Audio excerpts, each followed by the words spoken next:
Hey guys, Professor Bell, Comic Book University, and Spider-Man Life Story, Part 5 of 6, the 20,000s. You know, I didn't expect to see the World Trade Center thing in here, but I guess I should have. And it was done very tastefully, very briefly. It was just essentially perfect, man. So let's get talking about who made this book. We're going to round out Chip Zdarsky week by mentioning that Chip Zdarsky is indeed the writer here. This is his third book he put out this week. Penciler, Mark Bagley, inker, John Dell, color artist, Frank D'Armata, and the letters, VC's Travis Lanham. The cover, Chip Zdarsky. The variant cover, Andrea Sorrentino. Yes, I said it right.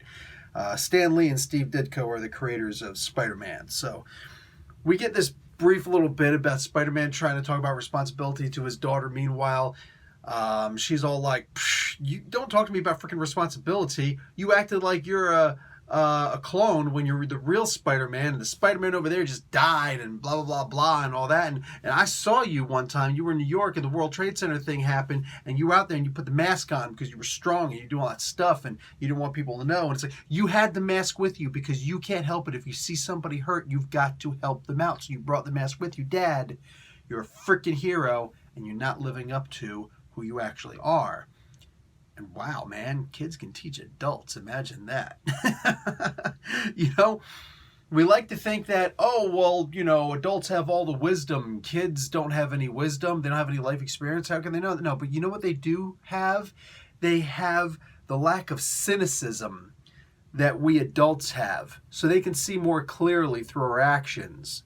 So when parent says, hey, don't you ever lie. Don't you ever lie to me. Lying is bad, okay? Honesty is the best policy. Ring, ring. Hey, pick it up. And if it's your Aunt Tilly in Chicago, tell her I'm not here. Anybody who's my age will know an Eddie Murphy joke when they hear one. Anyway, this was this was good. I loved that. It was brief. It was beautiful. It was impactful. So later on, when we start talking about Marlon coming up and trying to kill Spider-Man and his family. Oh, and he loses a family member, by the way. Spider-Man loses a family member in this one. Hint, hint, it's not Aunt May.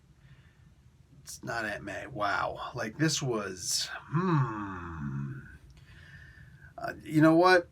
Just in the comments, we could talk about it. It makes sense because we know what Spider-Man's family looks like in several different future aspects. So when we see what his family looked like prior to this death, it's like, wait a second, who's that other person there? Apparently nobody now. Man, that was a brutal ass death. Wow. The main thing that we get in here is the Civil War.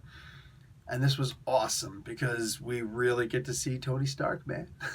We get to see, again, I love Zdarsky's take on Tony Stark. He really nailed this character down. He's not I'm not going to say that he's necessarily a bad guy because he's got good intentions. It's just he's an ends justifies the means kind of guy. He's yes, we're going to do the right thing, but maybe I can make some money out of this also. Hey, maybe I can't make some money out of this, but I can show that I'm actually the guy who's really in charge. Because that's who Stark is. He's got to let you know. He's got to be at least one step ahead of you, and the more steps, the better. But he's also got to let you know. He's got to brag about it. He's got to send you a picture, to your phone just to really rub it in your nose. I love the way that this book turned out. I kind of would have wanted to see it go a slightly different way, at least in the beginning, because Parker was one of the main... he was like the flying buttress, all right? How many times we could talk about a flying buttress? But he really was that cornerstone when it comes to the Marvel superhero Civil War, because he was on Stark's side first, and then he came over to Cap's side, and that was a big deal. That was a genuinely big deal.